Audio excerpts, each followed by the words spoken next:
not about what I have to say today. Because you, like all storytellers, have something to say. What is it that you have to say? What is it that you have to point towards and write about? What is it that is evocative enough for you to want to show other people? That's what evil people look like. This is what it's like to be in this sort of place, or to be in that sort of situation.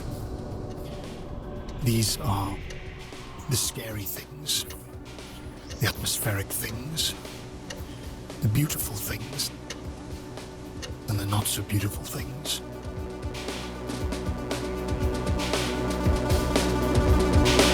These are the heroic things and the not so heroic things.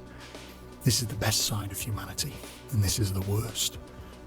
Real character-driven stories, the ones you just have to write about, branching out into a story from single evocative character moments. You see, it's not about what I have to say today, because the ideas that you are going to be coming up with, they come from you and what you have to say. Who am I? I'm Joe Webb, the storyteller. Who are you? You're fill in the blank, the storyteller.